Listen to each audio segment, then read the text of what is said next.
Hello everyone, কেমন আছো তোমরা সবাই? আশা করছি সবাই ভালো আছো আর আমিও অনেক ভালো আছি।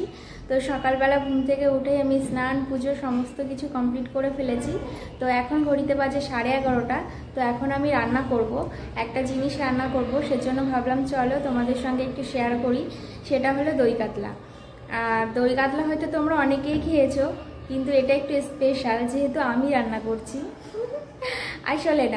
আসলে কি বলতো, আমাদের বাড়ির সবাই মানে আমার হাতের এই দই কাতলাটা খেতে বেশি পছন্দ করে। জানি না কতটা ভালো করতে পারি, কিন্তু সবাই খেতে ভীষণই পছন্দ করে। সেজন্য বাজার থেকে নিয়ে এসেছে কাতলা মাছ। তো সেজন্য ভাবলাম আজকে একটু দই কাতলাই করি আর তোমাদের সঙ্গে রেসিপিটা শেয়ার করি। তোমরা হয়তো অনেক রকমভাবে দই কাতলা খেয়েছো, তবে আমি যেভাবে রান্না করি সেটাই আমি তোমাদেরকে আজকে দেখাবো। তো চলো এখন আমি গিয়ে রান্নাটা করি, তোমরা আমার পুরো ভিডিওটা দেখতে থাকো। তো চলো, মাছটা আমি ভালো করে পরিষ্কার করে ধুয়ে নিয়েছি আর এখন এর মধ্যে একটু লবণ আর হলুদ দিয়ে দেবো। আর এই লবণ হলুদ দিতে গেলে যেন আমি কতবার যে দিই তার কোনো ঠিক নেই। বিশেষ করে লবণটা তরকারিতে আমি অনেকবার দিই, আমি একবারে কিছুতেই দিতে পারি না। কিন্তু আমার মা শাশুড়ি মা দুজনকেই দেখি একবারে কত সুন্দর করে দিয়ে দেয়, কিন্তু আমি পারি না। আর এই যে দেখো আমার লবণ হলুদ মাখানো হয়ে গেছে আর এদিকে তেলটাও গরম হয়ে গেছে। এখন এক এক করে মাছগুলোকে আমি ভেজে নেব। তো মাছগুলো দেওয়ার সময় না খুব তেল ছিটাচ্ছিল, তো সেই জন্য আমি আর সেটা তোমাদের দেখাতে পারিনি। মাছ ভাজার পরে যে তেলটা ছিল সেই তেলেই দেখো আমি গোটা গরম মশলা, একটু শুকনো লঙ্কা দিয়ে দিয়েছিলাম আর তারপরে পেঁয়াজগুলো দিয়ে দিচ্ছিলাম। পেঁয়াজগুলোকে এবার আমি একটুখানি ভালো করে ভেজে নেব। আজকের মাছটা না অনেক বড় মাছ ছিল, জানো, প্রায় 23 কিলো ওজনের কাতলা মাছ। কত বড় বলো তো। আর এই যে দেখো মাছগুলোকে আমি একটু লাল লাল করে ভেজে নিয়েছি। মাছ আবার লাল লাল করে না ভাজলে আমার ভালো লাগে না।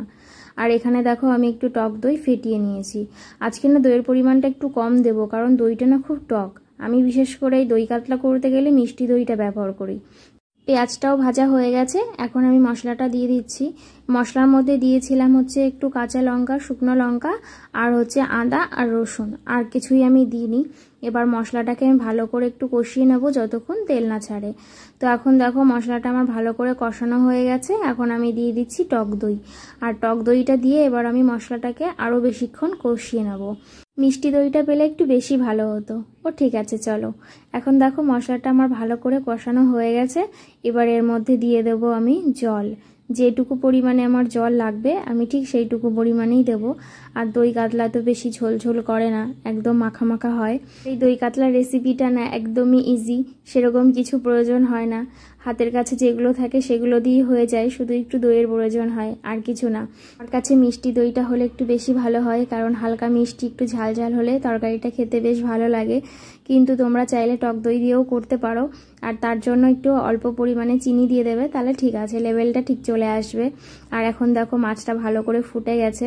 আর এরকম রান্না আমারও ভালো লাগে, আমার কাছেও খুব একটা খারাপ লাগে না। তো সেই জন্য হয়তো বাড়ির সবারই কাছে ভালো লাগে। তো আমি আর এরপরে ঝোলটা কমাবো না, কারণ যেটুকু ঝোল আছে না, মাছটা যেহেতু এই ঝোলের মধ্যেই থাকবে, তো মাছটা এই ঝোলটাকে পুরোটাই টেনে নেবে, মানে খুব একটা বেশি ঝোল আর থাকবে না।